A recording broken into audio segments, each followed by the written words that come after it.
You know what I mean? Yeah. Yep. Star, Lincoln, and Everett. Well, Everett's older. Jared hadn't made it to basketball practice yet, so Yep. like, how quick can I dump him off and leave him in the cold? Still make it to the That's good sport. for him. Yeah, he'll be fine. Yeah. It's a big one. He wasn't able Yeah, to it's do pretty, that. you know. Yeah, we're getting there. It's one of those things where she wants to be, and then, you know, it's 50-50 if she is or not, but she's, you know, she's doing pretty well.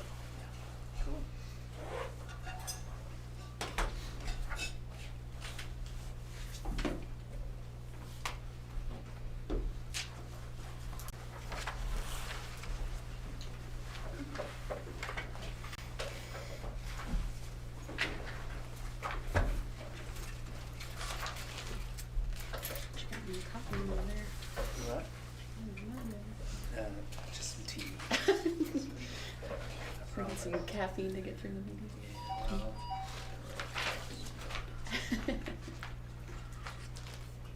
There's a couple meetings where when John was here, I would put a bang in my cup, fired up, ready to roll. That's not what I put in mine.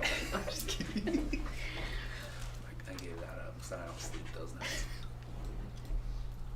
Well, it's 6 o'clock. Go ahead and call the meeting to order. And looks like everybody's here tonight, so let the record reflect the, whatever, we're all in attendance. Welcome to our new board members. And I guess we'll go ahead and start with the flag salute. I pledge allegiance to the flag of the United States of America and to the republic for which it stands, one nation, under God, indivisible, with liberty and justice for all.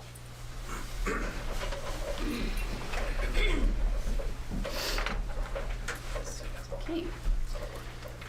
Need to see if anybody quarter and school board recognition, and I'll turn it over to Clark. Okay, so it's each quarter.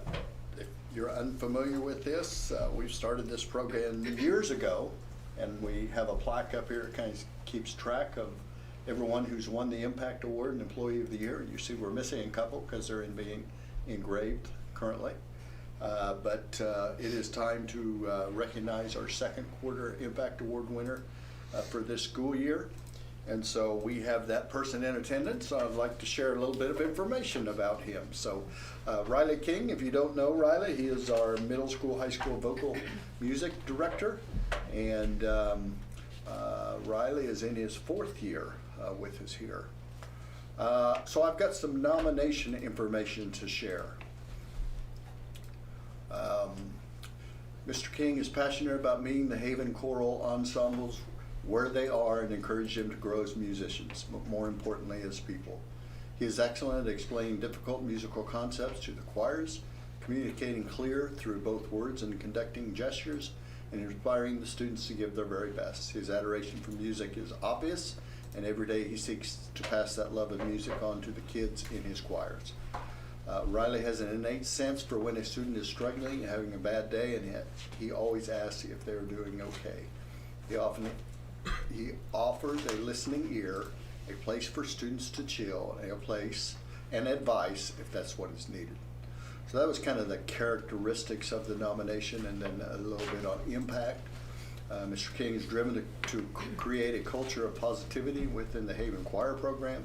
Sometimes this takes place in icebreaker games, sometimes it's a weekend retreat with the Wildcat Singers, and sometimes it's just taking a moment to listen to a student who's struggling to resolve a conflict between others.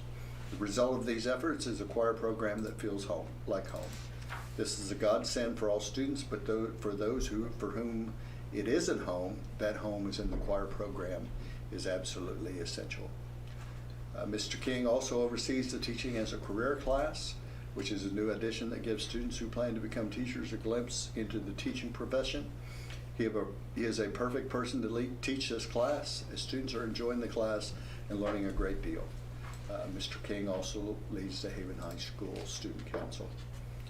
I might just add, I went over and announced this at the high school the other day, and it's easy to hear or see by this, and you guys know social emotional has become a big thing across our district. One of our really our goals with redesign.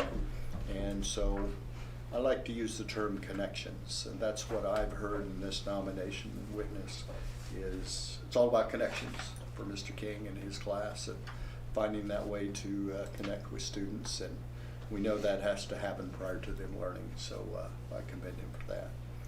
So at this time, I would ask Jessica to present this plaque to Mr. King. If Riley would like to come forward, and maybe we can, if you'll face Kara, she'll take a picture of you while you do that.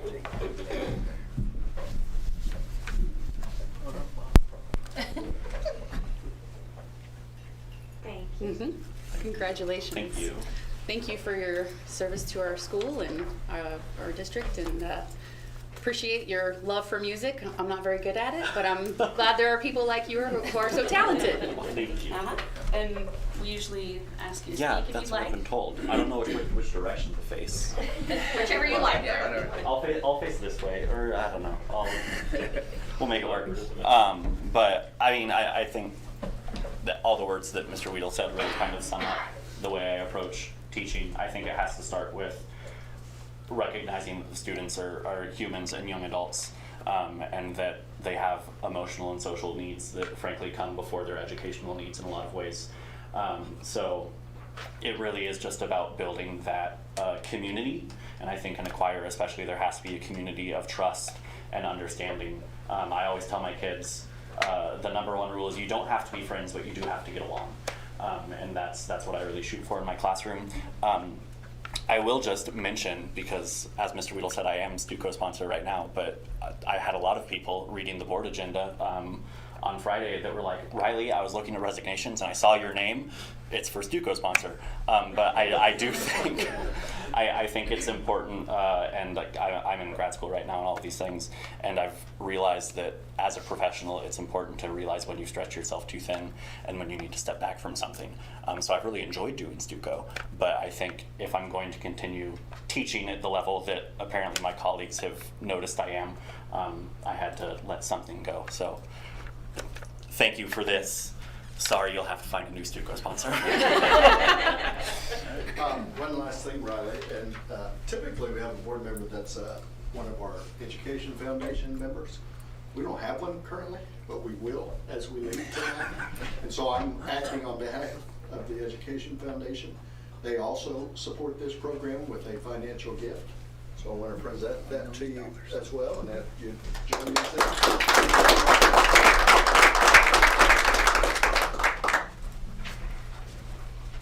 You're welcome to stay as long as you like, or leave as quickly as you Go like. home. My wife would like me to Yeah. go home because I have basketball tomorrow. Come support the vocal music department at the concession stand at our high school.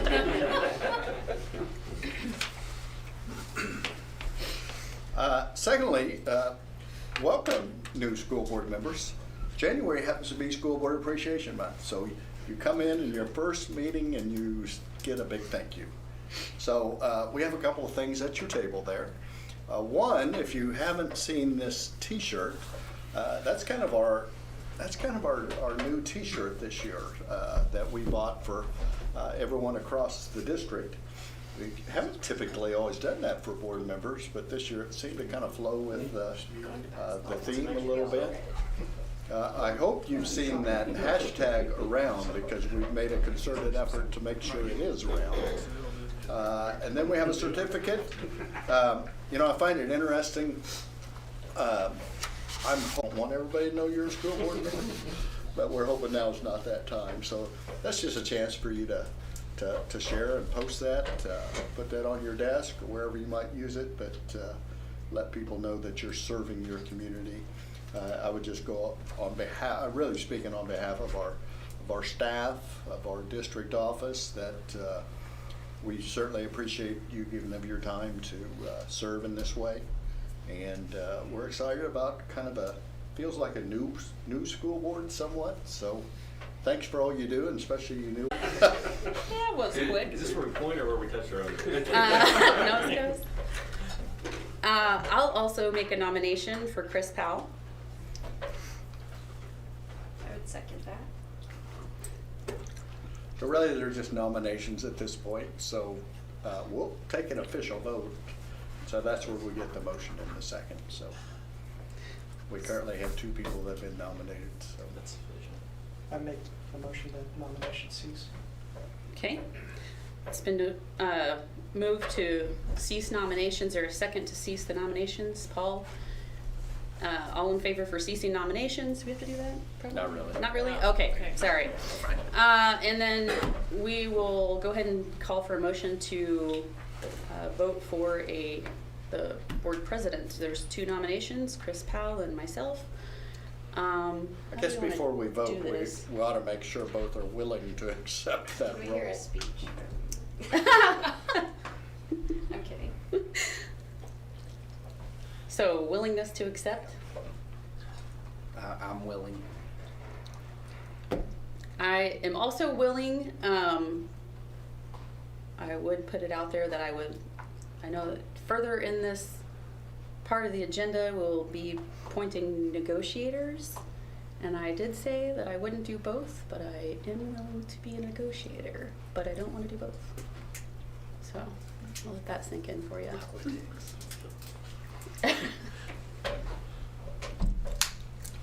So yeah, we're ready for a motion to appoint the new president.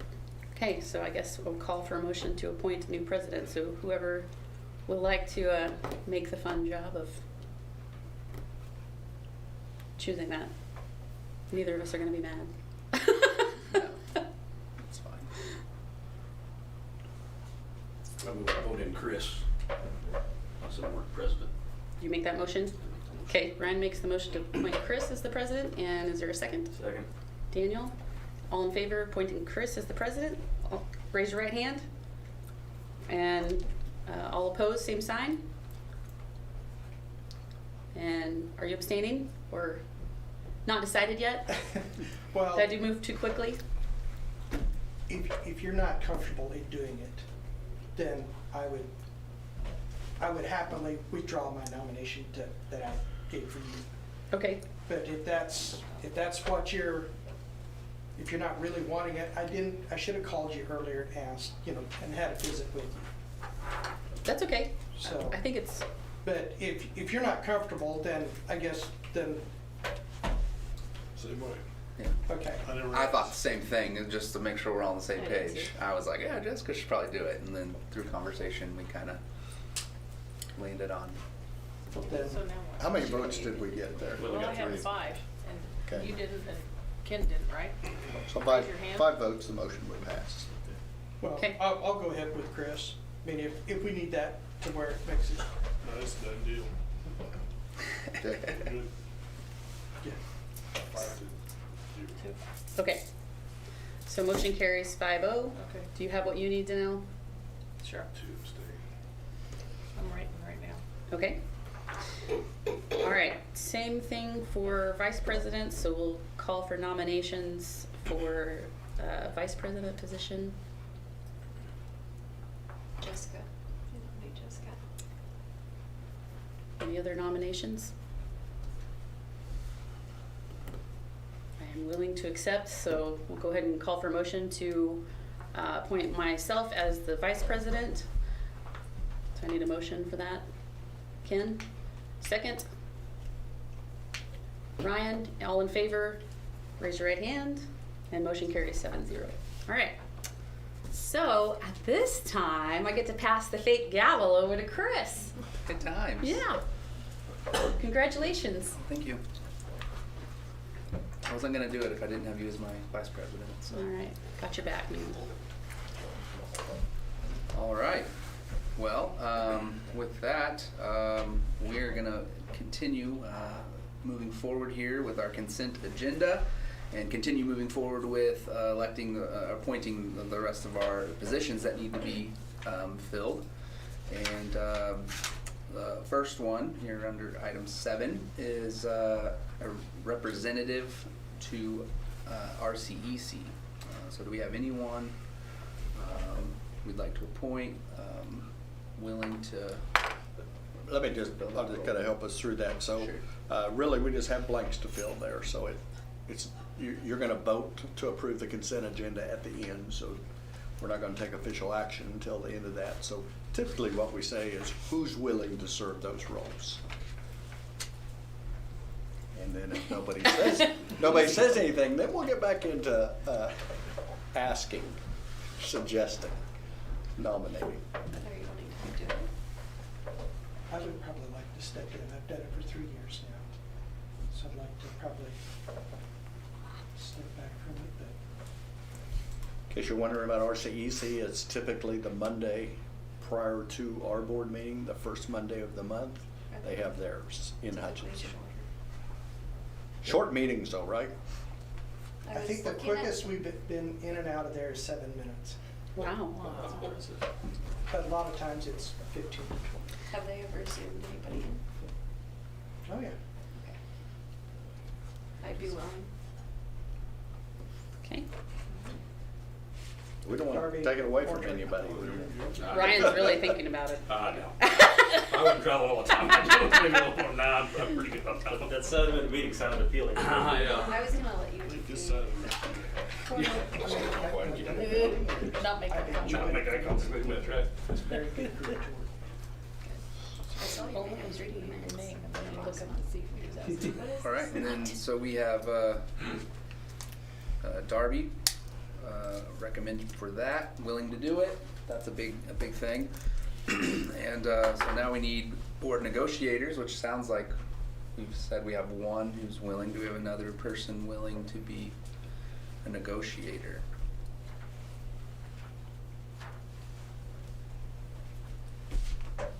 And our tricky thing here is, you know, the, I could do that if that's one. Did you say Okay. you're interested? Yeah, good. Sounds good. okay? Wow, Good. that was, we made that pretty easy. Good I've job. never done that before, so I don't know how easy or hard it was, but That won't begin until we have notice letters out and are ready to start meeting with teachers' representatives. Typically, we may start in April or May. Some kind of refreshments. Depends on how it goes. Can be one meeting, can be 5. Oh. yeah. And then lastly, Education Foundation Board Representative. We need to appoint someone for that position. And that does typically, it doesn't meet every month, but it does, when we meet, we typically meet the first Monday of the month, so same as RCEC. Those meetings are at 6 o'clock, and like we didn't have one in January, and there's a few months we don't have them, but we really plan 2 fundraising events, like the dinner auction that many of you have been at, and that's probably our next mission, is to plan for that. But the bylaws for the foundation does say a current school board member will serve that, and Bill Royer's done that for years until he was no longer a board member, and then could no longer do that. All right, we have anybody? I can do that one. Kinda knew you were thinking about that. All right.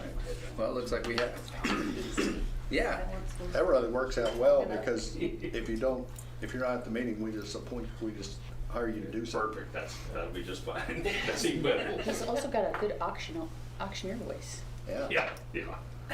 Make Dad do that. All right, well, looks like we have everybody appointed for those things, and we'll move forward to Danelle with financial reports. The ending cash for the month of December was $4,591,908.07. Our expenditures for the month, $1,374,688.77. Payroll, $475,048.94. Transfers, $174,125. Warrants for the month, $725,514.83. Checks that were over 10,000, Ben E. Keith, $39,374.79, food service. Mid-Kansas Co-op, $10,000, $339.82 for fuel. The City of Haven, $14,268.78 utilities. RCEC, $341,354.25. That was three things: sped flow through, our district payment to them, and we reimbursed them for the incentive on payroll. Swindle, Jansen, Hawk, and Lloyd, $23,575 for accounting, our audits. Weens and Company, $46,059 auditorium. So one of our requirements, anything over $10,000 does show up on this report. That's why you see that number of 10.3. Anything over that you would see in that report each month. All right. Next up is Principal Director written reports. So those are in your drive. If you haven't looked at those, there's a folder called Principal Director Reports. And so each month, principals and directors put in a written report just of some of the things that have happened maybe in the last month or so. So typically we share that with you, and then if you have any questions or anything in there that catches your interest, good time to ask a question to them directly if you have any of those. Anybody have any questions based on what was in the drive this month? Sounds like probably not. All right, and then we've had a couple special meetings, and so minutes from, we had a meeting December 13th and December 14th, training, as well as the beginnings of our superintendent search. Chris, you better not leave out superintendent report. Mine's not as simple as theirs, so. Oh, I did. I passed it, didn't I? Passed it right on by. Well, we have a superintendent report from our superintendent. Unfortunately, I've got several things for you All tonight. First of all, I'll give you a little update on HVAC upgrades. You guys know we've been talking about this a couple of times. We are kind of in the process of submitting requests to the State Department of Education, so there's a lot of hoops to jump through to get federal government money. That's what I've learned. So we've made some good strides, and yet we are still waiting on some drawings and specifications from our mechanical engineer on these units. So other than that, we've got everything ready to go, and we've actually shared an environmental study letter. A Kansas Historical Society sign-off has been completed. The pre-approval letter has gone in, just waiting on those drawings and specs. One of the action items we have tonight is the ESSER 3 request, and we're going to ask you to take action on that tonight so that we can actually bid our HVAC units. I think I said this last time, but those units, the lead time is incredible, and so we have to get them ordered so that they will be here this summer in time to do another RFP for someone to install them. That's coming later. So in February, we'll ask you to approve the bids for the HVAC units.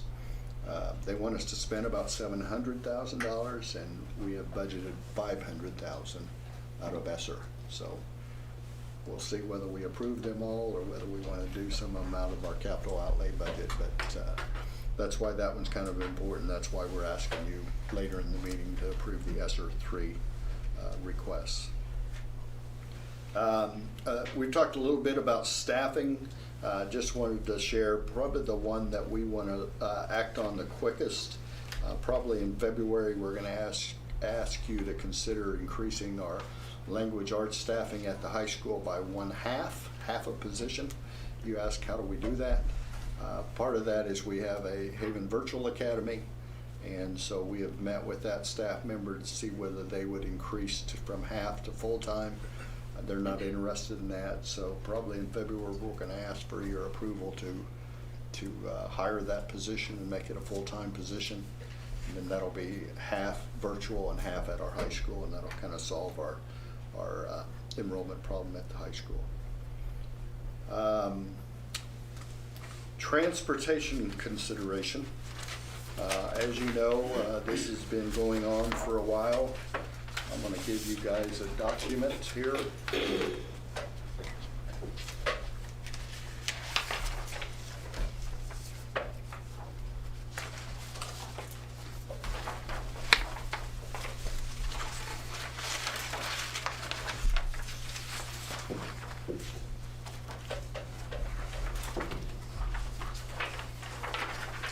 For some reason, I might be one short. Yeah, I don't quite know that. You're gonna, I'll just ask you to share, just lay that down here. But, oh, I do have one here. Pass that on around to them. So the question came up a couple of months ago is, obviously, we have several challenges with our transportation department. A lot around hiring of bus drivers and drivers in general. We're always short, have been for quite some time, and the challenges of hiring are great. And so one of the things we were asked to look into is what might it look like to hire a service. The company I've dealt with so far is Durham School Services. There are others that do the same thing.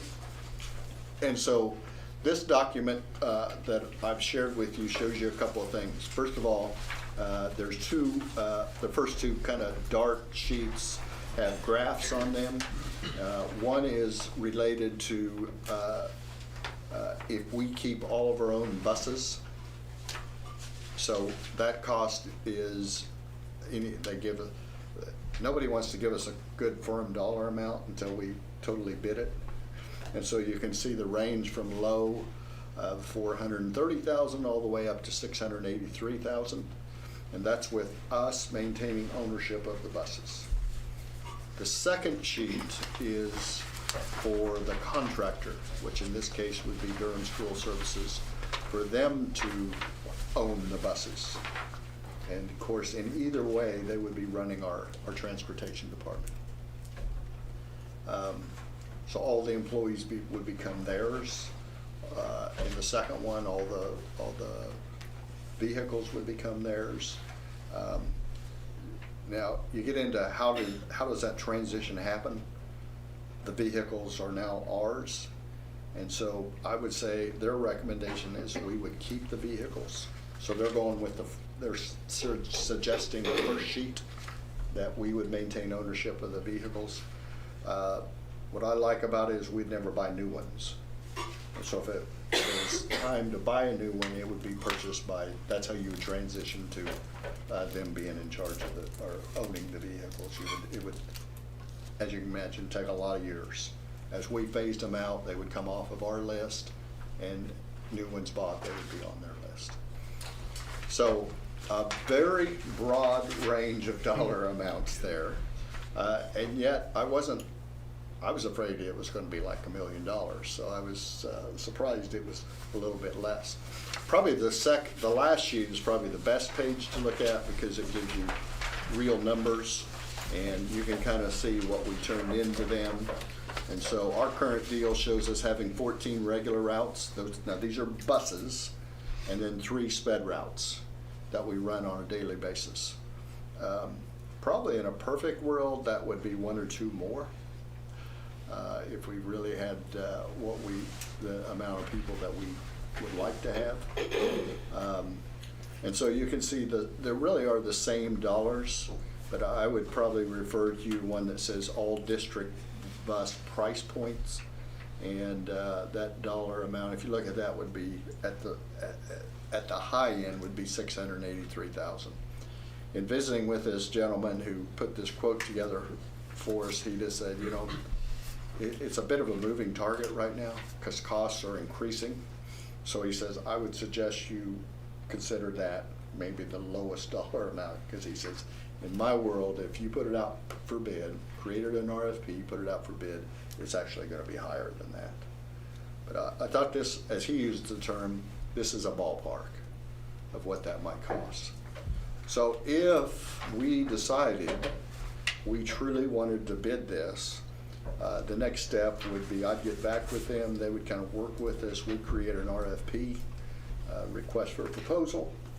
We'd send it officially to them, probably the first student out of Wichita, and see if there would be another one in the area that would be willing to do that. And so really what that would do is that would move our transportation department to a third party supervisor or management firm. Probably the only thing, because my question is, what expenses do we have? And when that came about, he says, well, you would want to have a contact person. So like Cherie becoming our new transportation person, she would continue to be that contact person. But we wouldn't necessarily have a full-time transportation director, and all the drivers and all the employees would then become employees of whoever won the bid at that point. The other question I have is, well, if we're maintaining all these vehicles ownership, who pays property? Who pays the taxes and the insurance on them? And I don't quite get this, but he said, well, we would insure the vehicles. My thought is, we own them and you insure them. Not quite sure how that would work, so I'd want to clear that up a little bit. But we're kind of to the point, at least from them, this is about all the information they would give us and all the further they wanted to go with being specific with dollar amounts. And so the question comes, do we want to formally bid our transportation services? What's our actual cost? Do we know what we spend? We have an approximate, and it was just short of 600,000. Just short. 580 or 90. Yeah. So about 100,000 less than these. Yeah, I'd say so.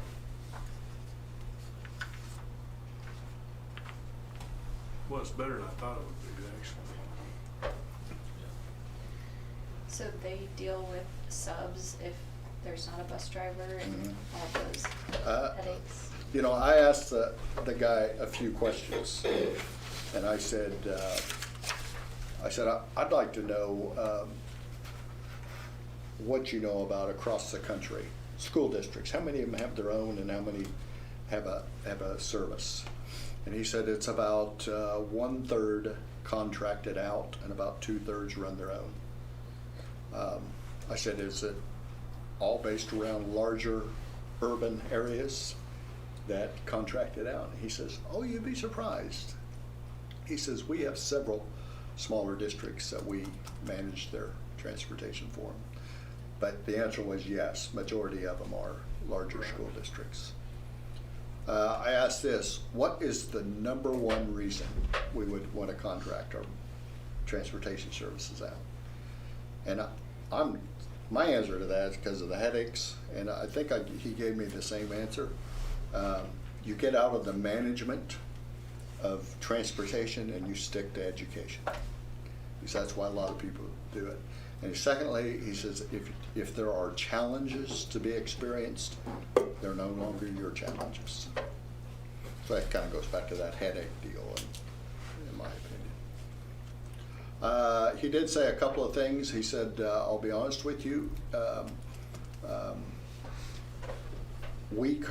our current situation is we guarantee every driver 3.5 hours a day.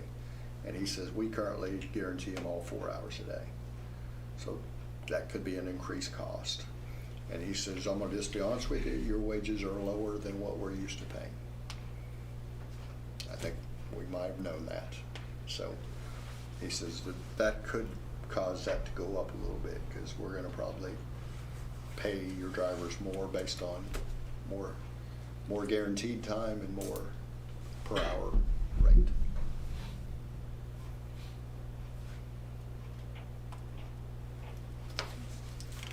Any other questions?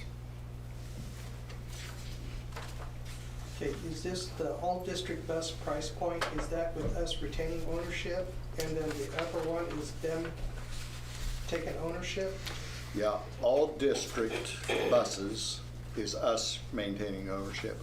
all contractor means them having ownership of all the vehicles. So eventually, we're gonna be up in the high range if we Yeah, go. as we lose ownership, the price is gonna go up. How many year of a contract? Like, how long are you locked in case it doesn't? I don't know the answer to that, but your problem is going to be the switching back and forth when it comes to the buses. You almost get to fully push them all in and go forward, or you don't. Yeah, I thought about that from the other direction. What if we ever got to the point where somebody else owned our buses and we wanted to go back and run our own? That's the issue. I don't know how you'd ever buy the buses. Well, we'd be sunk. We'd be captive. But really, we need to be looking probably at the top number, because that's where it's gonna end up at. Yeah, he was fairly blunt with me. He said, I'm gonna expect when you bid this, the prices are gonna be a little higher. Because people are gonna have to bid it based on what they believe they can pay, what they'll need to pay That employees. and replacement costs are gonna continue going up. Yeah, we have a couple of drivers who maybe left and came back. Has there been any talk with the current or returning drivers as to whether there would be any issues if they weren't employed by the district? You know, I met with them, what was that, back in December, because we'd heard there was some concern from some drivers, and I think it was based around, we wouldn't necessarily know our employer as well as we do now. And I just told them, I said, hey, you know, we're really preliminary in looking at this. We don't even know if we're gonna bid it. We're looking into a ballpark. And then I said, but I want you to hear two things, is one, they've been very clear they're gonna need every driver we have. So people aren't gonna be losing their jobs. And two, they've also been very clear that wages are gonna go up. So I said, I don't know what's gonna happen, but make sure you hear those two things.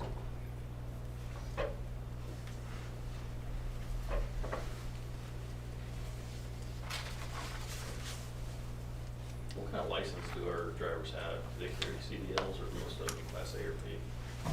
Well, they're CDL with CDL with, what's the endorsement? With passenger and CDL with air pass- brakes. Are They don't new- need air brakes. Are the new CDL requirements starting next month gonna put us in a real bad spot? Not directly, not right away. Most of our drivers that have returned have CDLs, good for a few years. The new directives affect brand new drivers who don't have CDLs, so. And it's basically just a different training, type of training. It's a lot longer, isn't it? It's longer, but it's not excessively longer. I'd be curious what other districts would say that have chose to do this, if it was worth it.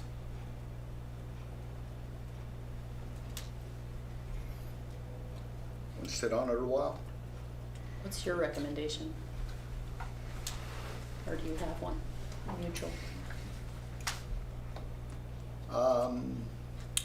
I would say I probably wouldn't be recommending to make the change at this point.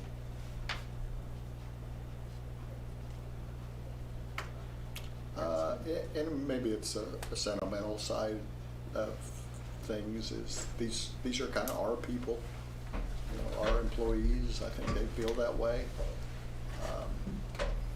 You know, our drivers are some of our most appreciative folks when we reward them and things like that. So, That's what I wondered about. If you had, all the kids know the bus driver usually gets to know them pretty well. If you get somebody out of another verbal or a hire, who are they bringing in to drive our kids? What bothered me a little bit. yeah, I think there's, you know, there's pros and cons to it. The pros is you lose some of the headaches. Yeah. It's somebody else's problem. Cons is you lose the personal side of things too. And you're gonna pay for it. Yeah. And Kim made a real good point that, Yeah. you know, even in the short term, it may not be that different, but sure, we're gonna be trending toward that 866 number, which is pretty high. And then, like they said, you're stuck after, you know, if you don't know buses. Yeah, we're stuck. You're- Yeah. And the bottom line is our costs are going up too. They are. So, Yeah. we're, Yeah. you know, They're we- doing it for a profit. They're not doing it at cost. They're doing it for a profit. Yeah. And Sheree fixes, she's gotta fix all our problems. That's what I was thinking. Well, we definitely don't need to purchase any buses if that makes you feel any better. I think we're in good shape in that area. And I think the drivers' feelings are, it takes away the personal connection with the kids.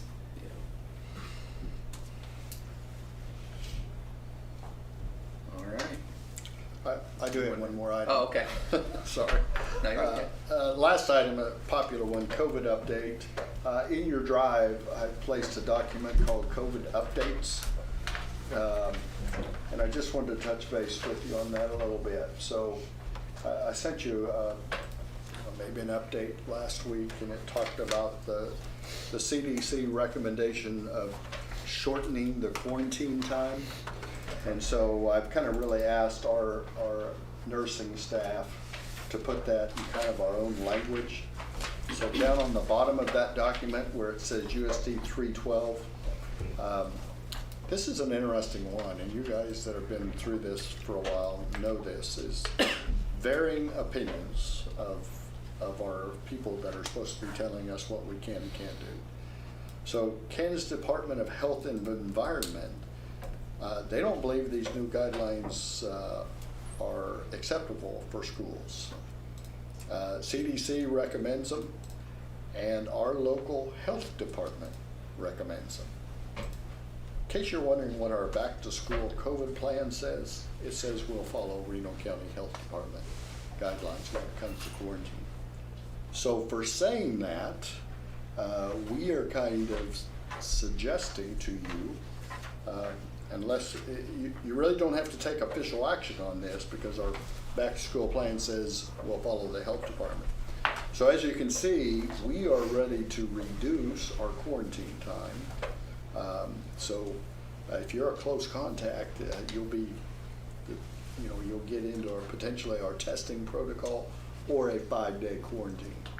And then after that, you could come put a mask on for the next 5 days and you'd be back. So it's a shorter amount of time to potentially be out of school. It's a shorter amount of time to potentially be in our testing protocol. So that was first thing, is I wanted to see if we had any concerns about that. So we're kind of going against Department of Health, but we're going with CDC and Reno County Health Department. And they would still come back and do tests to stay. Yeah. After 5 days. Well, no, they do the 5 days of test to stay. Yeah, after the 5. After 5, they're done with test to stay. Okay. But they have to- Wear a mask for 5 But more they wear days masks, and yeah. they're done. Okay. As long as they're symptom free. So I said, let's put it in a little clearer language here. So that's what that bottom section is.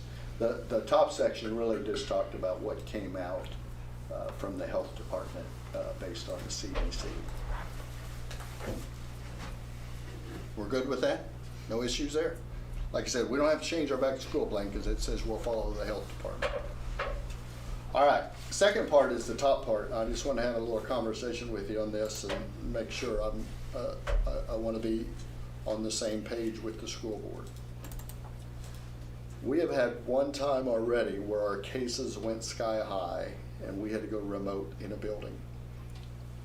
You know, if I'm a pessimist, which I try not to be, administrators might say that's not always true, but what's happening across the country is you see a bunch of more cases, and typically when it happens along the coast, they start having a bunch more cases, and then it goes to the middle, the Midwest. So if that was to be true, we could expect that our number of cases is going to grow in the next month or two. I don't even know if I would even try to make a suggestion why that's going to happen.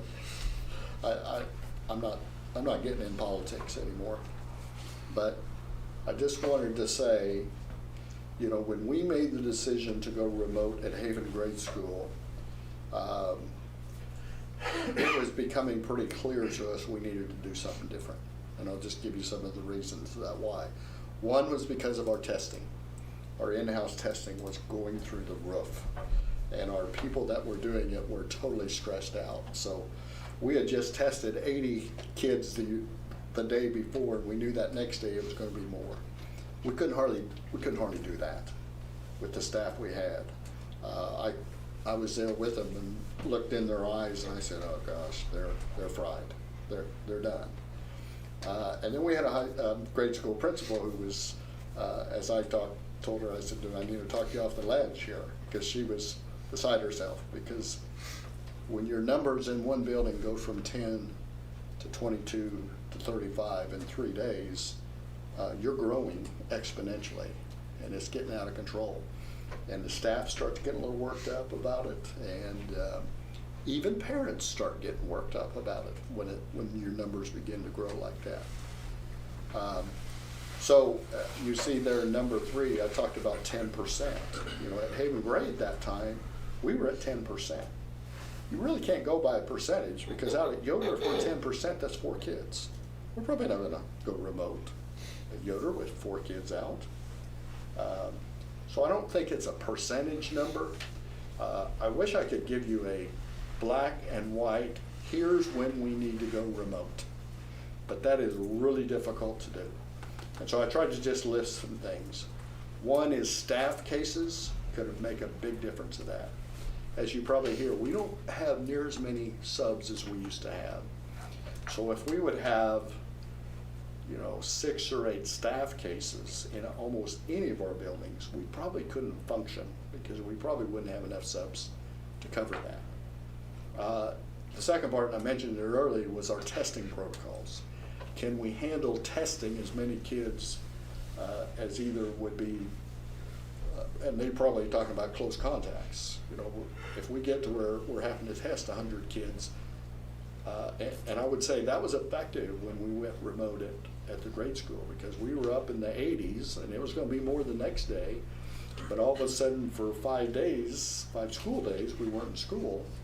And when we come back, we had 2 positives. And so our number of kids in the testing protocol went way down, and we could handle it from a staffing standpoint. And so I guess what I hope you're hearing me say is I need a little guidance here. Do we need to have a special board meeting before we would make this decision, or are you ready to give us some leeway to do that administratively?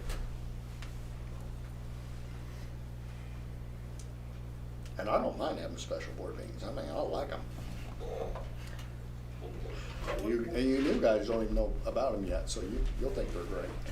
Well, didn't you have before, I mean, you guys met once a week?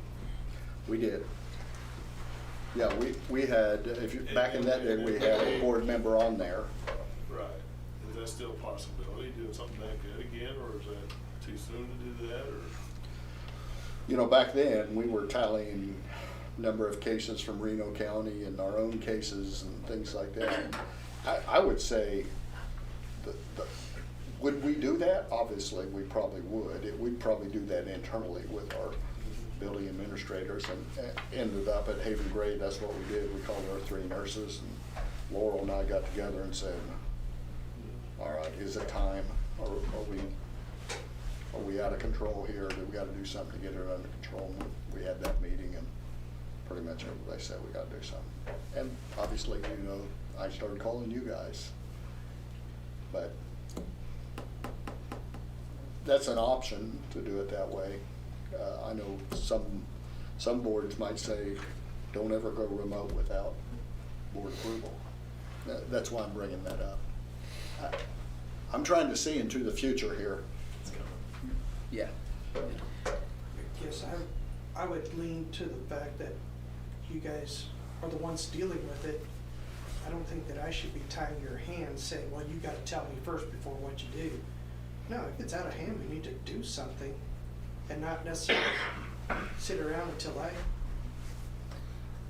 give a blessing. I mean, would you feel more comfortable if we had wanted somebody to be there when you did it, or, I mean, I'm fine. Yeah, we can make Chris the board representative on all things COVID. I'd be perfectly fine with that. You know, we kind of did that. You know, Bryce was our president. He met with us on all those meetings. We just give you Yeah. Yeah. approval to do something like that. I mean, like Ken said, you know what's going on. We're not- And we've been through it. We've been through it now. Like we kind of know, you know, what it's going to look like a little more.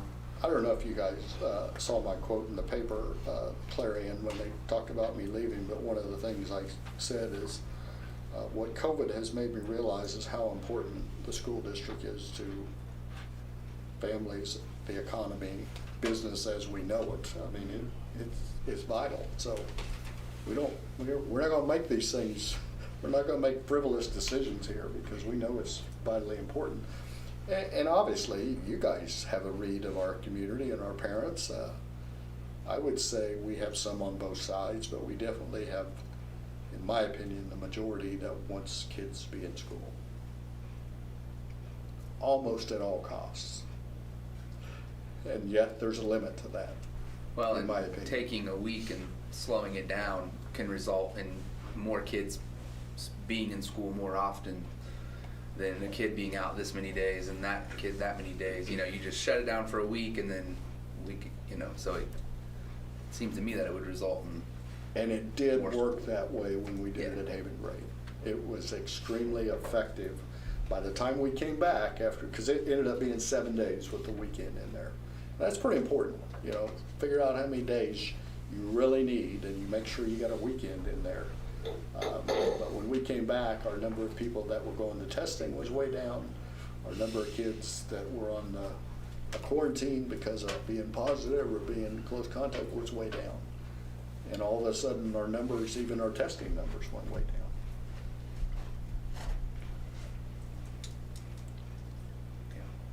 Last thing I'll say, and if you remember how the remote deal goes, we have 40 hours in which we can go remote without really anyone's approval. State give us that freedom to do that. But you guys still have the authority to approve more than 40 hours. And so we'll hold on to that for a while, and that would require a special board meeting. So if we ever got crazy, like I said, I'm not being negative here, I'm just saying if we get to that point, we would come back to you and ask for some more hours.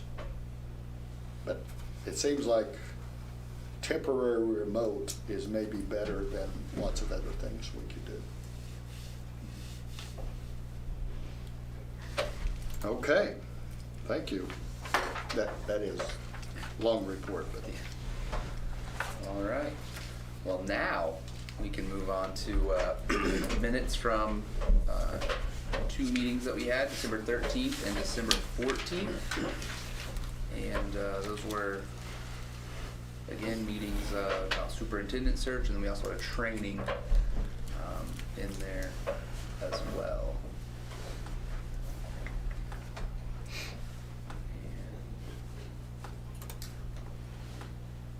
I'm just gonna level with you. I don't know exactly what I'm supposed to do with that.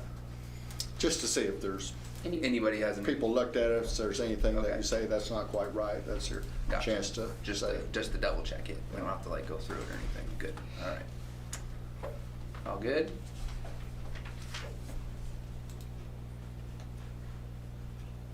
Okay. Thank you, Darby. Appreciate that. It's one thing, you always look for the person who's gonna give you a smile and a nod. All right. Moving on to resignations. Yeah, you see several of those listed. If you're wondering why we get them this time of year, we do have an incentive program that if somebody tells us prior to December 31, so sometimes that does encourage it. And the idea is we're hoping to know some of those openings early. And so some of that does happen that way. But yeah, they're listed there below. I'd highlight just a couple of them for you. Terry Gearing and Mary Seitz, longtime teachers in this district, and we always like to maybe highlight those. Not that we want to lose them, but it's good for them. You know, taking, retiring and resigning, and Nothing wrong with that. It's good for everybody at some point in time. But no, I just wanted to highlight those two as longtime teachers, and certainly appreciate them, but all of them. Yeah, absolutely. And we'll note the Riley King, just Stuco, okay, not anything else for him. He would want to know that was said again. All right, so next up, item 8 there, we have the action and discussion item. You gotta approve it. Oh, so sorry. All right, we have a motion to approve The consent agenda. our consent agenda. I move we approve the consent agenda. All right. We have a first from Jessica and a second from Ken. Okay. And then all in favor? Right in? Very good. It's a little different when you're doing it up here in front of everybody. All right, I'm a fast learner, promise. All right, now we'll move forward to action discussion items. And first up is audit report. So you maybe saw somebody in our audience that you weren't familiar with. This is Christina Henson, Swindle, Denson, Hawk and Lloyd, and they do our audit for us each year. And so you have a booklet at your table that is what they put together in response to that. So, Christina. Okay. Well, thank you so much for having me tonight. As I said, my name is Christina Henson, and I'm the Senior Audit Manager on the audit for this year. Have been for the last several years. This year's audit report's just a little bit different for you guys because you had federal funds this year that caused you to go over $750,000 in expenditures. When that happens, you get what also is called a single audit, and so it's a special audit specifically over federal funds. So I'll go over that as we get to the back of that, but I think overall, just a real brief overview, I thought it went really well. You will see throughout the numbers, I think they look strong. And so with that, let's get started. You should have a stable document inside of your bound document. That would be the communication with those charged with governance. First couple of pages on this boilerplate language we include with every audit report that we give. The interesting stuff starts on page 3. So what we would do with these reports is first we would address if you had any prior year findings, we would address the status on those. And as you can see, you didn't have any, so there's nothing to discuss from prior years. The current year, we just had a couple of small ones regarding the activity funds. So the first one there, the high school's balance sheet for a couple of those different funds. What we do is we roll them forward from last year's numbers to the beginning of this year's numbers. And this year, they started with just some slightly different variances. Usually that's caused by things like voided checks that when they're voided in one year, they're actually a check from last year, and it messes up beginning balances because those years are not generally a hard close year. So it's a very common thing to have happen. Usually what we recommend is that if you do void checks that cross years, that you do it through a different process than just voiding the check. You actually do it through a journal entry process. When we get to that, if that happens again, of course, we'd be more than happy to assist with that process. Again, very small differences, nothing to be too worked up about. Second one there, the Haven Grade School, they had some uncategorized expenses, meaning that they didn't go specifically to a specific activity fund. So again, just reminding for training purposes that each one of those should go to a specific activity fund. Any questions on those? Okay.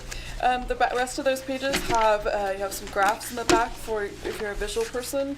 You can see on page 5 there, it's kind of an overall view of the numbers that we'll show you. You can see that the first columns there, the unencumbered cash balances, they've been increasing very strongly over the years, as did your receipts and expenditures to follow. You don't have the graphs. I don't think we have those graphs. I apologize. I will send a PDF that have the graphs. Somebody must have missed it. Getting those printed, and we'll get you a new copy of that. Okay, the financial statement numbers. So what you have here is the book of financial statements, and these numbers, while we assist in putting them together, they technically are directly from your records. So it's kind of a regurgitation, if you will, of the cash information that you look at every month at your board meetings. We give a audit report that starts just right after the table of contents there. And again, just kind of remind you that the manager's responsibility, these financial statements are your numbers. They are your responsibility. We just assist in putting them together. We actually go through processes with management to have them double check these numbers against their records to make sure everything is lining up and that things are going where they're supposed to be. You have on page 2, there are 2 paragraphs there with opinion letters. Because you guys elect to waive GAAP, we are required to first give an adverse opinion, if you will, on GAAP numbers. These numbers just basically mean that that you've elected to waive GAAP. Then we give the opinion, which is on the 2nd paragraph there on page 2, that is an unmodified opinion on the elected accounting methods that you have done under the state of Kansas, which is the regulatory basis. So unmodified means a clean opinion, everything is good. We don't feel like there were any material misstatements presented in these numbers. The next page, on page 3, there's a little bit of additional language that you would not have had in the past, and it's because of that, again, those federal funds. So again, we will point you to some of these opinions, both here, a clean opinion, as well as some additional letters that are in this document towards the back of this book. Page 4 is your statement 1. So the key numbers to look for this is the 3rd column from the right. So it's called ending unencumbered cash. To be in compliance with state statutes, you want these numbers to all be 0 or positive. And the only exceptions that you can have for negative numbers and still be in compliance is related to federal funds when you are waiting on reimbursements from the state or from federal government, which is exactly the case that you had. You have other federal funds that are sitting there with a negative $26,000 that's, again, waiting on reimbursements. All other numbers were in compliance. Next several pages are just the note disclosures. You can find different things on your cash balances, various debt-related things, and on page 11, information related to the CARES Act and SPARK funding that you received. Moving on to Schedule 1, which is on page 12. This is your budgetary to actual numbers. And so every year you guys set in August, you set a budget, and under state law you are required to stick to that budget and not overspend any one of those funds accordingly. So you have the keys to look for this is that very last column. You want that variance to be either 0 or negative in this case. And in all cases, this also indicated that you have compliance with your budgetary laws this year. Okay. The rest of the book, several pages here, is just individual fund presentations. So you have each one of those funds that you have. You can see more detail on how the money came in and how the money was spent. I'm going to go through each one of those pages, but I would like to skip all the way towards the back, which would be pages starting on page 40. This is the new section that I was referring to regarding your federal funds. So along with these federal funds, you're required to have, we get 2 opinion letters, both one on the internal controls related to federal funds and then the compliance of how you spent the money over federal funds. In both cases, these 2 letters will give you an unmodified opinion, so we felt like the internal controls were there, and as well as the compliance with the grant agreements that you were given. Page 44 will actually list all of those different federal funds so you can see exactly what programs that money was spent on. You had this year that really kind of threw you over was the COVID money that was $115,000. In addition, your school program, because they fully funded those. You didn't have any paid lunches, right? So that also caused your federal money to jump up quite a bit. Both of those things put you at $1.3 million instead of under the $750,000. We expect that will probably be that way again this upcoming year, so we would expect again to continue on the single audit. Lastly, you have on the last page there, this is what we call our findings of questions costs. If we had any findings, this would be listed on this page. And once again, we didn't have any findings related specifically to the federal funds. Any questions that I can answer that? I know that was kind of a pretty high level, fast overview of all of that.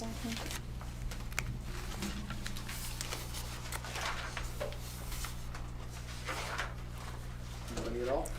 Okay, well, I thank you guys very much for having me this evening, and if you guys do come up with any questions, Go ahead. Yeah, No. I was just going to tell you, as known, Swindle, Jansen, and Lloyd is splitting or parting ways a little bit with some of their employees. So when I came up over Christmas break, I opened this email and I'm like, oh my gosh, I don't have auditors now. Wonderful, where do I start? Well, I didn't know, but Lloyd on the name here is, Swindle, Jansen, Hawk, and Lloyd we're gonna just not do schools anymore. Public entities. So what happened is that Swindle, Jansen, Hawk, and Lloyd decided that the governmental practice was one of those areas that they no longer really wanted to participate in. Scott Lloyd, who is my direct boss, that's all he does is governmental audits, and he wasn't ready to give that up. And so we, along with him and along with a couple of other people and myself, we got this opportunity here to decide whether we wanted to stay and drop this and do something brand new, or if we wanted to move it differently. And so what he chose to do was he chose to start the firm called the Lloyd Group. And myself and a couple of the other staff who have been on these audits before are going to go ahead and break this off and continue to do all schools and all governmental audits. So that's cities, counties, schools, community colleges, anything that's governmental related, we're going to continue to do that. Any kind of consulting services that go with that, and we're going to continue. Scott Lloyd and the firm have been very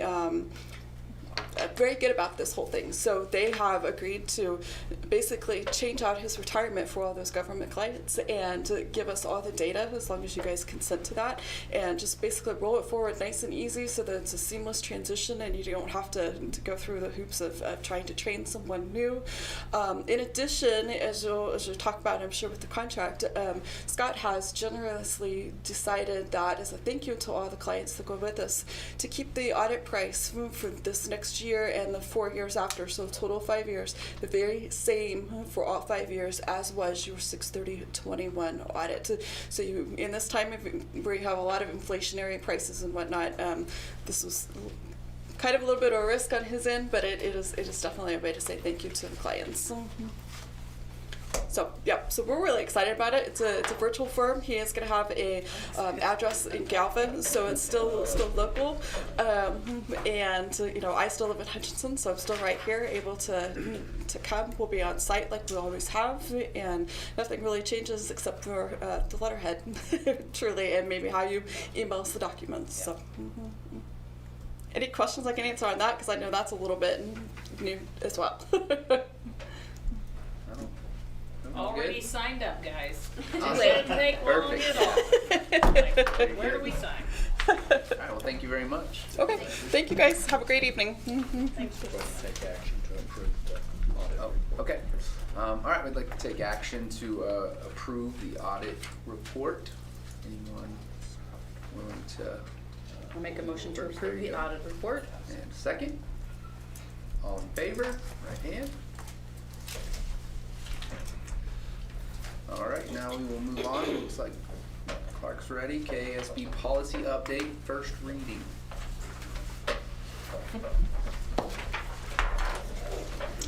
Bigger than I thought it was. It really isn't as bad as it first appears. Yeah. But just for you folks that are new, twice a year, KASB, Kansas Association of School Board, proposes policy changes. And so these actually came out in December.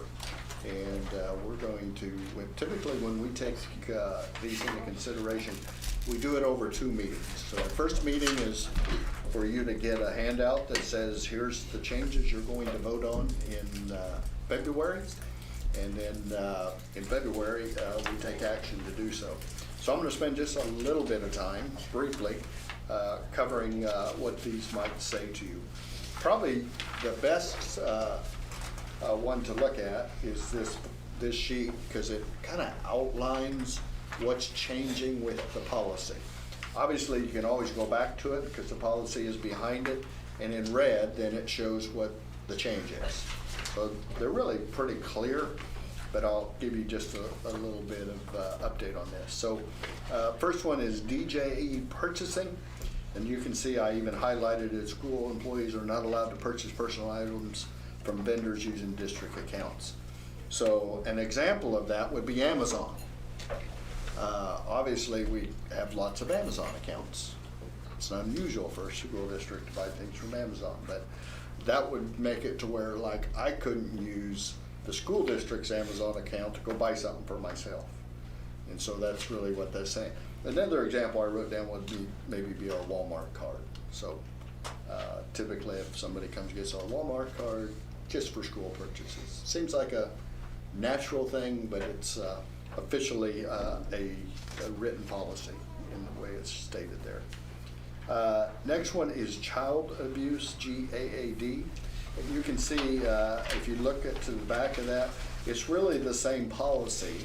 All they're doing is adding some language that says there is now a mobile crisis helpline to report that. So nothing with the policy has really changed. And just to jump ahead a little bit, that same thing is applying clear down at the bottom of that first page on foster care students. So really the only change to the policy is that they're now identifying this crisis helpline that school districts can use. Sometimes I see these changes, I'm like, oh, that's not much of a change. And they change a word, or they add a phone number. So sometimes they're very simple changes. I'm gonna give KASB credit. Sometimes they see things coming and they make changes ahead of us needing a policy, so that's appreciated. And that's true for the next one. So IF, textbook, if you go back a few pages, you can see a document. And so I'm gonna give you an example of where this might be important. You hear some controversial topics that come up nowadays, like critical race theory. And so you sometimes get patrons, families, parents, who might find something in your library they see as objectionable. I got it out. And so now we have this document that they have changed and updated, that whoever would come in and say, hey, you got to get that book off your shelves. Well, we would go to this document and say, please fill this out so we can get a full picture of your rationale for wanting that off of our shelf. So that's really the change of this, is this form that we would ask somebody to fill out. And I would say, I think school districts maybe are dealing with this topic currently. I don't know that we have, but if soon we'll have a document that'll help us deal with that. The fourth one down is performance-based credits. And then as you can see, I highlighted in there, integrated academic or career and technical-based education coursework is some language that is used in there. Really, this isn't new, but it's really saying that a performance instrument shall be approved by the principal. So it's, I hate to use the term test out, but this does allow for that to happen. This isn't a new policy, it's just changing the term and using performance-based assessment. So that really means the principal can get with teachers and design what these performance-based assessments might look like. We don't necessarily have them that I'm aware of them, unless somebody building them that I'm not aware of, but it allows us to do that. The second part of that, and that's over on the back page of that, it gets into graduation credit through integrated coursework. And that's really a lot of times in our vocational and technical programs where academic credit can be provided based on work experience or some sort of program outside of the school day. We kind of do some of that with our internships now, but gives us the leeway to do that. The next one's foster care, and already covered that. That's where the mobile crisis line comes into play. Not much of a change other than identifying that. Dress code, JCDB. This is kind of an interesting one. I lost it here. Oh, here it is. So if you see that, the one sentence is added is traditional tribal regalia or objects of cultural significance shall not be prohibited at a public event. So that's the change to the policy. if somebody wants to wear something of Kilt. cultural, I don't even want to bring that up, cultural significance or tribal, related to tribal, that we should allow them to do so. And lastly, use of district personal property. So that's KGA. Really what they're adding is the term personal property. And so really what that might be is if we had somebody that wanted to use our equipment or personal property, that we should have a procedure in which to do so. And it really talks about only doing that for nonprofit type entities. We actually have a document that allows somebody to say, well, I want to use blank. Most of the time it's our facilities, but it can also be used for equipment or things like that. I'm going to go to the back page of that because it strikes kind of close to home. And it says, district personal property or equipment shall be used by the superintendent for personal reasons at school or away from its designated location. Should not be without the prior approval of the Board of Education. I might let you know, Board of Education, I have a dolly at my house right now. So really what they're saying is I need to inform you guys if I'm going to use something from the school. So we haven't approved this yet, so I'll have it back prior to time. Put a special meeting in Let there. me approve it right now.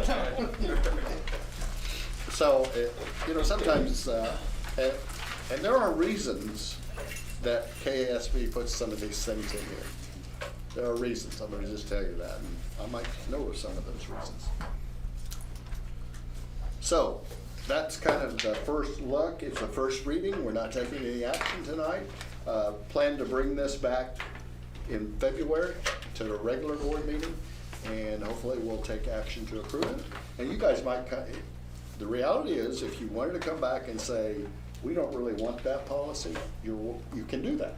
These are recommendations from, just recommendations from our attorneys is all, So most of the time we do kind of think that they're important. Questions? All right. We'll move on to our charter review for Yoder Charter School. Good evening, good evening.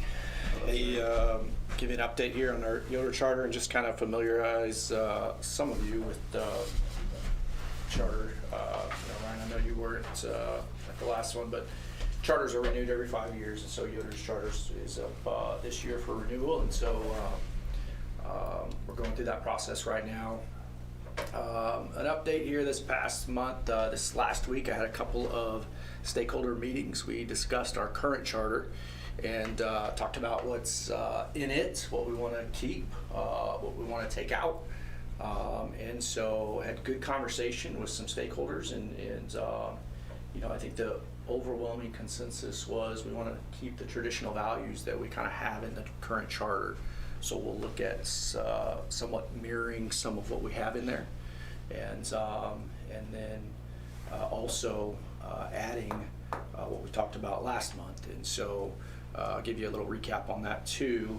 If you recall, showed you some slides that visited Walton in Newton, Walton School District in Newton, or Walton Rural School in Newton. And they've got an ag, they're a charter school, and they've got an ag component to theirs. And so, we had talked about bringing the ag or construction type philosophy to Yoder, and kind of work along our PBL. And so, really, there appeared to be some excitement with that, as I kind of brought it up last week. And so I wanted to bring Mr. Horst along with me tonight to kind of give his excitement. We have some great parents and stakeholders in our district, and this is one of them. And he's he's on our site council. He's a parent of 2 at Yoder Charter, and he's been instrumental in kind of helping us go towards this process of adding this component to our charter. So I'm very excited. So He said I have 45 minutes, so I hope you're. I know. I used 5 of those. Hey, Mark, that was 4 or 5. Oh, okay. Yeah, my name is Mark. I'm a parent. I'm a former substitute teacher, and I own a local business. Some of you I recognize and have been around, and it's good to see your faces. I'm excited about a possibility of adding an ag component to the Yoder Charter School for a lot of reasons, some of which I want to talk through with you guys tonight. First, I want to talk about the why, then I want to talk about how we might make this happen, and then I also want to talk about who might be instrumental in making it happen as well. So why this program would be beneficial, I think it will enhance learning. I think it would enhance learning for my 2 kids, which is pretty selfish, but I think it's true. I also think it would enhance learning for the students in the surrounding area and maybe potentially within the whole district. Number 2 of why would be, I think it will increase enrollment. One of the things that's not a secret is our school enrollment is down, and I think that this program has the potential to increase enrollment. My personal goal, as a stakeholder in this program, would be to have a wait list within 2 school years that would be full and have people waiting to get in our building. The third thing that I think would be why is I want to build community buy-in, or not even build, but like bolster what we have, community buy-in. And that possibly could spill over to other district buildings as well. So how would we do this? I think this spring we would like to do a pilot program, basically say, is this a good idea? Is it a good idea to bring animals to the school or to start ag programs at the school? Will it work? So I don't really like to see groups of people jump in with both feet until we figure out, can we prove the concept works? So this spring I would encourage you guys to let us try. Where we want to evaluate how it goes, we want to tweak for the future if it goes well, and we want to cancel it if it goes poorly, and then not waste anybody else's time. I don't think that will happen, if you can guess. One of the core items that will make this program successful is the right person, finding out who will be instrumental to make it happen. In the business world, we talk about first who, then what. In our company, we actually, just this past year, hired a person that we didn't have a job for. We said, you are the right person, you fit our culture, you fit what we want to be as a company, and we'll create a job for you. I think that's kind of what we're doing in this scenario. We need someone who has educational experience. They understand the ins and outs of curriculum writing and integrating into what we're already doing, the things we're doing to make the education system work in our district, but then adding these programs, these projects into it to make it even better. This person would also organize the physical assets, so the animals, greenhouses, potentially fencing, seed, budget for all of those programs. They would be the point person to make that happen. And then they would also foster the community investment, which I'll talk about here in a minute. And I know what you're thinking, another person, another staff member, higher dollars. Our company, King Solar, is willing to fund the pilot. We kind of have put together a rough budget of what we think it might be, Clark and Shannon and myself. And so we're willing to underwrite it so that it doesn't have a lot of, or underwrite it, I guess we'd probably be making a donation to the board with the hope that you use those funds to make it happen. Let's see. There is one person that we've identified as a potential candidate for the position, but I would encourage you to post it and see if there's other great candidates out there that might make it work. Enhancing the learning experience, I want to talk about that for just a second. I think putting real world opportunities in front of our students to practice what they're learning will help. This program has the potential to engage kids that don't fit in a traditional classroom, book, paper, and pencil kind of model. And I think that is part of what might bring more people to the Yoder Charter School building. It also give the teachers an array of creative opportunities to say, okay, we're learning this skill, how can we bring in the chicken program and make this skill actually have some hands-on. So I took those chickens and I put some thoughts to what that could be. So kindergarten math. How do you learn kindergarten math with chickens? Well, you count chickens, you count eggs, and then you figure out, is it a 1-to-1, is it a 1-to-2, kind of those kind of things in a kindergarten math. Third grade language arts, I can think they could write a story about the life of a Yoder Charter chicken, and then those could be shared with whomever, but putting language arts into it. 6th grade social studies, doing research on and potentially giving a presentation on food scarcity in Reno County and how backyard chickens might make that work. 8th grade science, maybe they could calculate the protein conversion rate of grain to meat and get a little deeper into the science of how this works. All of these things while giving the students the opportunity to own what they're doing, to have a connection to other living things and possibly the business and marketing skills it takes to make this work. Because one of the goals would be is that these programs programs are self-sustaining. At the end of every year, our products we sell will make enough funds to pay for that same program. So chickens support chickens, pigs support pigs, those kinds of things. Then the proceeds of these sales could make that happen, or even possibly be served in the cafeteria. Food service and eating your own food is something my boys enjoy at our house. I think it could. That's what would enhance the learning experience. I talked a bit about increasing enrollment. Since I've lived in Yoder, it's been about 10 years, I've thought of Yoder as a good school. And I use good intentionally. We're small class sizes, traditional values, community focused, they welcome parent involvement, but we're not great. We're just a good school. I think this program has the potential to make us something great, something that sets us apart in the region, and again, increases the enrollment because of it. This program, I guess the way I think of it is if something is great, other people want to be involved. There's a reason why there are brands that we gravitate to, and it's because they're doing something great. A school can do the same thing. I've even asked a couple of my friends whose kids don't go to the Yoder Charter School. Some of them live in the Yoder area, some homeschool, and some live outside the district. And I said, what would make you want to send your kids to the Yoder Charter building? And kind of without an exception, they said, do something different. Do something not that is just like textbooks and paper and pencil. Do something that is not normal school. And give my kids an opportunity for hands-on experience. So those were the things that I heard from a couple different families. And then the last thing, building or bolstering community involvement. I can just start to like run with these ideas. Is like, what if we took the food waste from our local restaurants and fed it to the pigs? And that would not only give us free food for our animals, but it also would show the kids about ecology and caring for our waste and those kinds of things. It would also give the restaurant owners and potentially the patrons of those restaurants buying into our district. If they can see a sign that says your leftover French fries are going to feed the Yoder Charter pigs, I think that would be cool. Also, I've already talked with one of the restaurants in Yoder, and he thinks it might actually be a possibility. I also think about, like, would the local grocery store in Yoder be willing to buy our meat and sell it alongside other meat that's there, because we also happen to have a USDA certified butcher shop in our community. Would the hardware store give us some shelf space over the holidays to sell our handmade goods?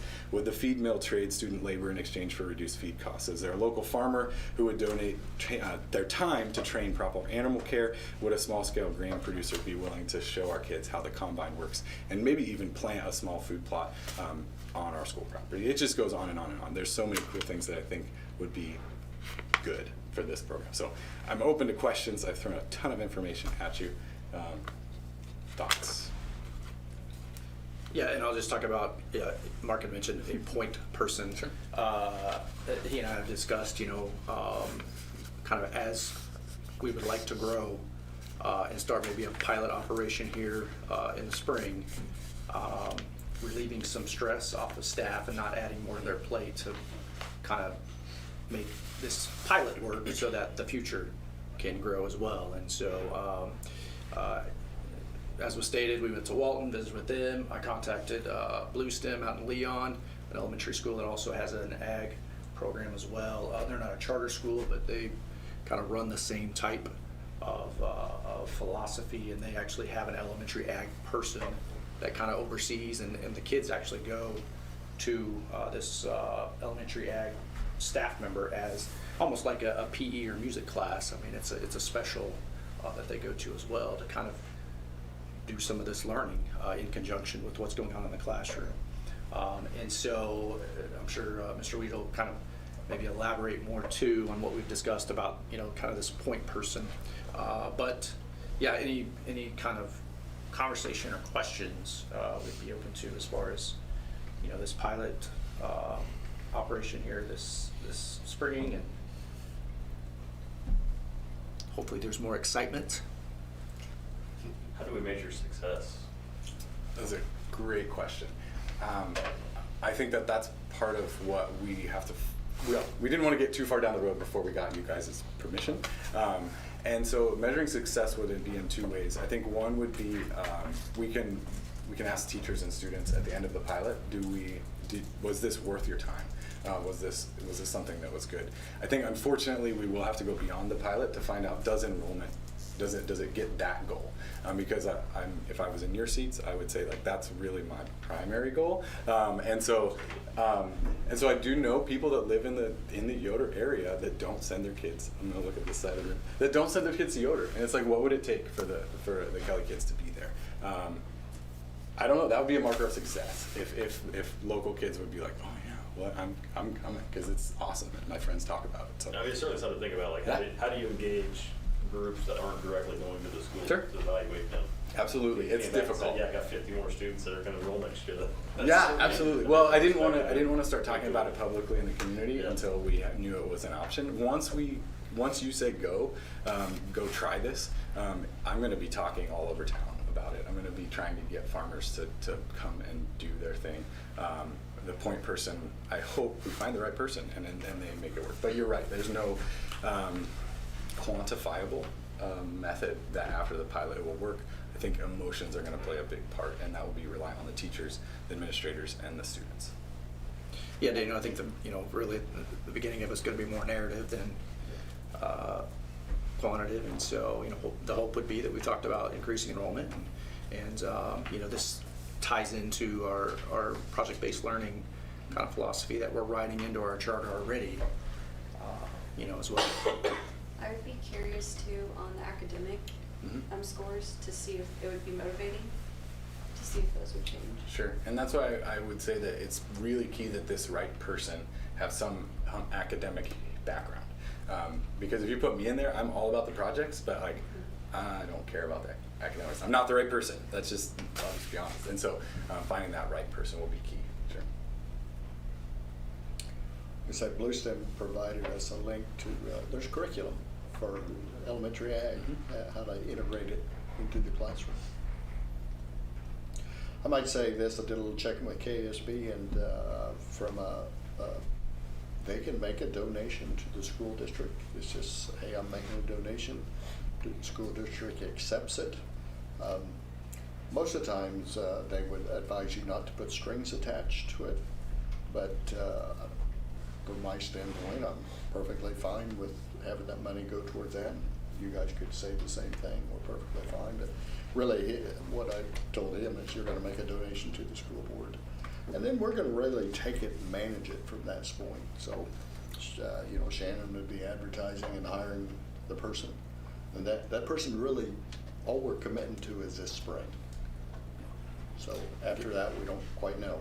Sure, and I guess that would be another thought of success is are there other funds coming in saying like, yeah, this is working. And so, because I mean, if it works, it will be, I could foresee it be another full-time position. How do we fund that? If donations keep rolling in for the charter, if the food sales work and it funds itself, I will think those will be monetary measures of success as well. So what does the spring program look like? Unfortunately, I don't want to say anything because I'm not the right person to make that work. I think that if we find the right person who has greenhouse skills, we'll have greenhouse. I think if we have someone who loves pigs, we'll have a couple pigs. If someone who loves chickens, we'll have some chickens. I think we have to find the who before the what is my answer. Now, Shannon loves green stuff, so Yeah, no, I love green stuff, but no, green stuff. So like greenhouse would be, yeah. Like both Walton and Bluestem had said they had success starting out with a greenhouse, and then every grade level could kind of be a part of that. They grew some stuff. They had a plant sale team. They were able to build some revenue in, create some sustainability with it, create some excitement and exposure from the community as well. And so I think that would be one aspect of it.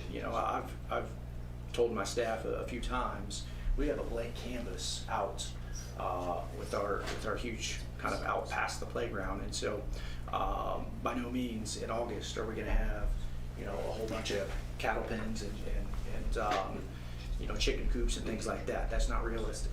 And so the premise of this night to visit with you guys about is to kind of start that pilot operation. Yeah, it could be a greenhouse, it could be some meat chickens, it could be something that everybody's going to feel, yeah, I can be a part of that. And so and then also as Mark talks about a point person and what are they comfortable with as well. I'd like to use the word, I think it takes collaboration. It's a planning process, and the more people we can get involved with, the better off we are. Maybe the kids are involved. Maybe they're saying. Yeah, they will be. I mean, you know, Mom and Dad has some chicks at home. Can I bring them in? You know, who knows how it's going to happen? It's going to happen through collaboration and planning procedures. And I shared some of this concept, you know, at my 2 stakeholder meetings, and there was some excitement there as well. You know, our community is based around kind of ag and construction and this type of a thing. So, you know, Mark kind of shares a goal with him in the future, and one of my goals is, you know, to kind of have some community, you know, volunteers to come in to, you know, offer things, to donate, to be a part of the learning, because they have it in their backyards. And so, to give you kind of a timeline on the charter as a whole, so we'll plan on continuing to kind of write our charter for this next month, and then bring that charter for you guys at the February board meeting, and then to hopefully be approved, and then it'll go to the state board meeting in March to be approved by then. So that's kind of the timeline of the charter and the renewal, you know, and this component could fit into that, as well as those traditional values that we'll keep, that our current charter has. But We really ain't taking any action tonight. Sure. Wanted to lay out the vision for it and say we'll be back in February to take it another step. Sounds good to me. yeah, I was just gonna ask Paul. I mean, obviously there's no action tonight, just discussion here, but I guess I'm just kind of curious. You know, any thoughts? Like, you know, seemed to be some excitement, you know, last time, and you know, Paul just kind of shared like, sounds good to me. Any thoughts? Any other conversation? It's worth a shot. Yeah. We've got to do something. But that counts. We We need get to some more. talk Walton too, I think, something like that program. I've never been over there, but you have, but it seemed like it worked pretty well. The Walton program seemed to ebb and flow based on the buy-in of someone. Currently, it's the principal, and the principal is like, we have an amazing principal, they have an amazing principal, and you're just not a farmer. So she is, and so you're not a farmer. That's the truth. Not yet. Yeah. So she's a farmer. She's a farm girl, and she makes it happen. She is the person over there that's making it happen. We don't have that person yet, but once we get that person, it gets me excited. However, if you guys say no, look at something else. I will find out something else to make our school successful, and I'll come back next month with another idea. So. Here we go. This is the last you're going to see. And I'm just going to flat out tell you, that's one thing that I'll just applaud you, Mark, in front of everybody here. Thank you for your excitement with this, and your enthusiasm, and your dedication, and just to help Yoder grow. Well, and if you don't know where I live 2 houses away from the school, and the national statistics would show that when a school closes, the community closes. Our district, unfortunately, has those stories. I don't want my community to close, so I'll be here, and I'm excited to make it work. If it doesn't, then we'll figure something else out. But yeah, thanks for your time, yeah. Thank you. Thanks. All right, well, we're moving on to executive session. We have personnel issues to discuss. About how long do you think we'll? Let's try 20 minutes. Okay. Read for me. I will. I move the board recess to executive session to discuss issues with current staff members pursuant to the non-elected personnel exception under KOMA. The open meeting shall resume at 8 o'clock. And to include Clark Weedle and Jared Kirkpatrick. Hey. Oh. All in favor?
ESER 3 request consideration. So you have a document in your drive called Copy of ESER 3 Request.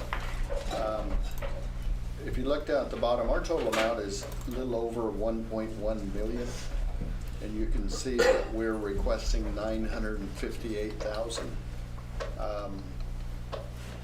As I told Kara, I said, maybe we ought to leave a little bit of money for the next superintendent.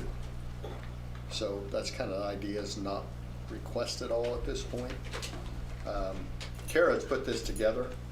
Obviously, you see that first one, HVAC upgrades. I'll talk briefly about that, as I already have, and then she can cover anything else or answer questions. But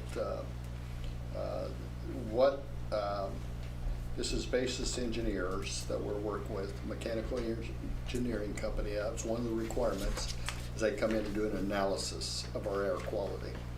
And so they have identified multiple units to be replaced that will have good impact on our air quality. Their dollar amount is over $700,000. And I said, hey, guy, let's get this down a little bit lower yet. And he says, well, go ahead and bid it, see how it comes out. And then if there's things you don't want to do on there, you can either decide that, or you could consider doing it out of capital outlay, out of a different pot of money. And really, if you remember, ESER 3, you have until 2024 to spend. So we could potentially hold off on approving certain parts of it. But tonight, the reason we're bringing this to you tonight is to bid the units, HVAC units. We kind of need your approval, because then they'll put it out for bid. Then on February is when you really have to approve, here's the low bid for the units. So, but we would like to make this request. And KSDE is, things are getting more and more difficult to get requests approved. Kara was on a Zoom with them, and it's crazy what they're coming up with, some of the things that we will try to do to get their approval. But Kara, anything to add to the list? I don't think so. You see that learning loss requirement in the middle there? Down below, she'd calculate that up. We need to have at least 220,000 apply to learning loss. And obviously, you can see counselor, summer school, interventionists, those all do qualify for that. I think the Chromebooks and iPads do as well. Am I right, Kara? Do what? I'm sorry. Chromebooks and iPads do as well? Yes. Count as learning loss, so we've certainly met our requirement there. So this is the request, but we can change. This is just dollar amounts. She'll make the official request to KSD, and in that she has to describe how each of these meet the criteria of the ESER 3 requirements. So we're just approving this for the HVAC portion, sort of preliminarily, but this goes to actual. I'm confused about the superintendent part, delaying that, and when the request is made. We can request anytime we want, but obviously we want to make a request, and we thought, well, if we know we're going to do certain things, and if you remember, we did a survey, and the beauty is many of these things aligned with that survey. Mm-hmm. And so we thought, well, let's go ahead and make the request for a big chunk of it, and then we'll just delay the rest of the request. Oh, okay. I don't know when, maybe next fall sometime. We'll make a request for whatever's left. I see. $150,000. I see. Okay, I'm sorry, I wasn't following that. And like he did say, when we turn in the application, they are making it a little bit harder to go through the state board and approve them. So the sooner I can get started on it, the better. Sure. Okay. We may get some Understand. feedback that says, no, you have to do blank, blank, and blank. And then they're coming out with a new request now, new request forms, so Okay. they're making it more difficult. Understand. Okay, anything else? There's no action. Okay. Yeah, excuse me, I didn't write it on there, but I'm asking you to take action. Oh, you are? Yeah. Okay, I'm sorry. Okay. All right, so motion to approve the HVAC portion? What did it say, the ESER 3 request? The ESER 3 request. All right. Okay. We have a second. Okay. All in favor, right hand first. Ken and Paul.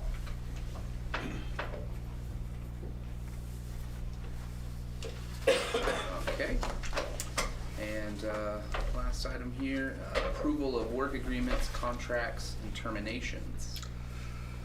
So they're listed below, no terminations tonight, but you have contracts and work agreements. I'm gonna ask you to do this in 2 motions. You can see, oh man, I'm guilty of my own thing because I don't have everybody on my copy. But in your drive, I'd ask for you to take action on all of them, with the exception of Madison Hodgson. Because I want you to do Madison Hodgson contingent on her, she's applying to KSD for a license, so I want to be contingent on her getting appropriate licensure before we hire her she'll become our replacement teacher out at Yoder Charter School in 5th and 6th grade, and is currently a parent, but is applying to be in a, forget what they call it, it's a transition program to go from Teaching. para to teacher. I think they call it PAT, I'm not sure what they stands for, PAT. But, so do it, I'd like to ask you to take that in 2 actions. Okay. Actually, we do the work agreements, the contracts, and then hers would be the third. We break them out. Okay. So we're gonna do 3 parts, work agreements, contracts, and then Maddie separate. Is she a contract? She's a contract, so. She's a contract, but you could, I mean, I'll just put this, everybody's, whoever motions on the first 2 for the contracts and the work agreements, if you wanna do Madison's completely separate. Can I just make a motion to approve all resignations, contracts, and work agreements as listed, except, with the exception of Madison Hodgson? Contingent on her. And then we'll do her Okay. separately. Okay. So I move that we approve all resignations, contracts, and work agreements except for Madison Hodgson. Not a big deal, but resignations have already been taken care of. Oh, on the sorry. consent agenda, so it's just. Contracts and work agreements, I'm sorry. All right. Anybody? I'll second that. Okay. All right, now we'll do, Vote. yeah, all in favor, right hand. Okay, 7-0. And I'll make a motion to approve the contract for Madison Hodgson, Yoder Charter School teacher, contingent upon her receiving her license from KSDE. Yep, a second. All right, all in favor, right here. 7-0.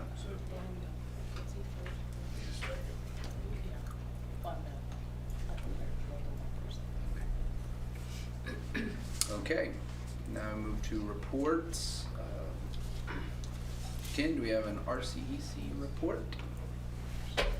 Oh wait, no you don't. You sure Yeah. don't. Well, Well, I guess from last time. Right. Well, from our meeting a week ago. Sure. It's just basically normal business, nothing. Sure, okay. Yeah, we had some resigning, some new hires. We just have a revolving door Yeah. every month, so that's about the only news that we really have, so. Okay. And enjoy the pie, the cookies, and the That's not what ice I cream. need. All right, board member reports. We'll start. Dan, you have anything? Good. Can you just go way around?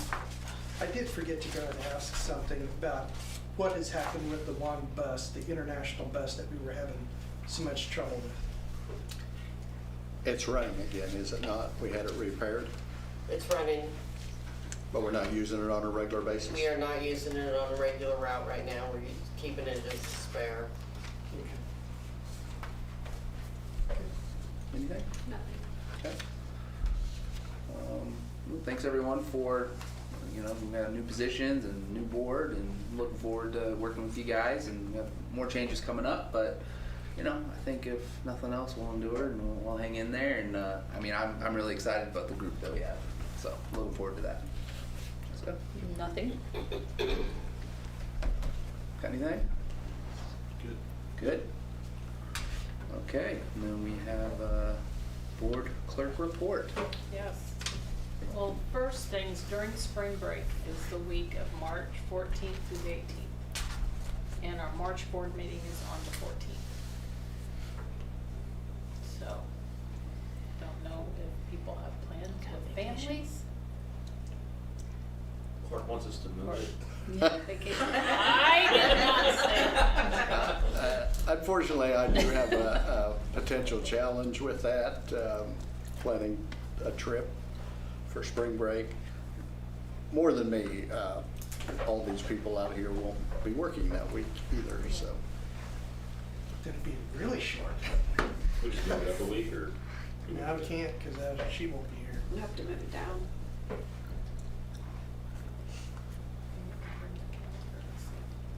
Be the 7th or the 21st. We said 7. So it's our CUC. Oh, okay. So we'll be looking at the 21st.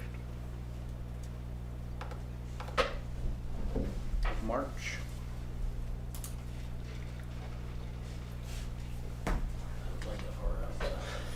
Yeah. I guess whatever's on there first, right? Obviously, that's something we gotta get out ahead of time because we advertise our regular board meetings, so as long as we put that out to everybody that's on our list. So you're thinking March 21? I think it works for me. We'll have another meeting in February. Well, some of you will have several board meetings in Yeah, we're gonna touch base. February. All right. Okay, so we'll change that. And negotiations. People who so willingly nominated themselves to, you have classes that you need to attend. Well, we didn't tell them that.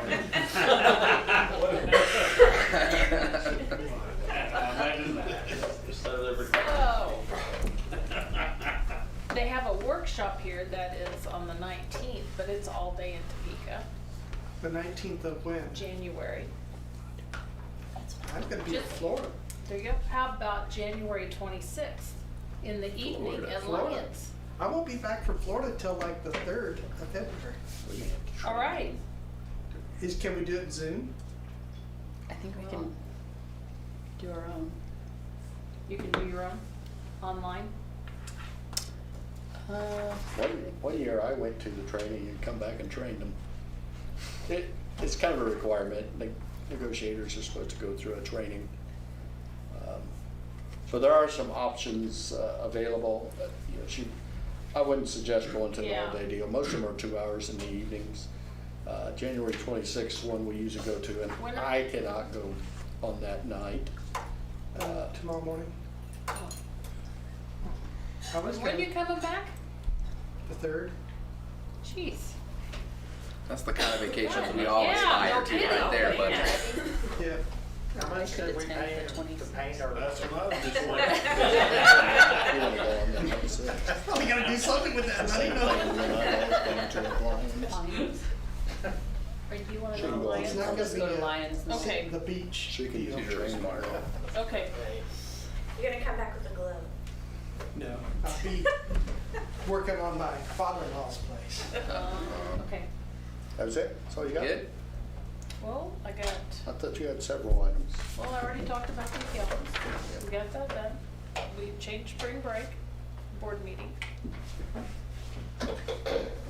The reminder of, we have that meeting, a special meeting on January 31st on the superintendent search. That will be after, yeah. Mhm. 6 p.m. 6 o'clock. The guy from KSB will be here throughout the day and be meeting with different people and then come tell you what he's heard and organize some of the next meetings. So January 31 and you'll need a Zoom, right? Chris will All right. Chris will arrange that. Yeah, we Hey, figured out. I know, I've already had my report, but Oh, yeah. I've got a couple of items before we go. One, distinguished service, some of you have been a part of this, but this is something we've been doing. We didn't do it last year because of COVID. February 15th, I'd ask you to put that on your calendar. We have a home basketball game that night, and that's when we're going to recognize some past employees that worked for us for 25 or more years. It's kind of a neat night. They enjoyed coming, doing a little reception, but I usually invite you guys as board members to the reception that night. Kind of, I think it's at 6 o'clock in the high school library, but it's a good chance to see some of our employees that spent a lot of years sorting our district, and we recognize them. We started a board in the gym. We keep track of who all's been recognized, but it's kind of a neat deal. And lastly, we didn't talk much about our new transportation director, but I would share that's been a good thing. Shuri has gone above and beyond, spent part of her Christmas break here preparing for that, and some good comments from our staff that are pleased that she's taken on that role. And as you know, we got some people back, so that's I wouldn't say we're still where we'd like to be. We're getting there. Because she has to drive in the afternoon, and ideally she wouldn't be driving. She's pulling double duty. She still does the food service, so it's a challenge. And I just wanted to say how much I appreciate her taking that on. And by the way, her and I and her husband are going to Tamika tomorrow, and she's going to get a special recognition for her food service program at KSDE tomorrow. So it's a big day for her. All right, on that, move to dismiss. Okay, make a motion, got a second there, we got Kim with the first, all with the second, all in favor, right hands. Find somebody to high five. And I And we need, got a sign. yeah, Here we there's go. 2 sets of minutes. Okay. Yeah. Superintendent report at the end. Because I looked at the board. Always told me I couldn't have that second report. Didn't have a second report.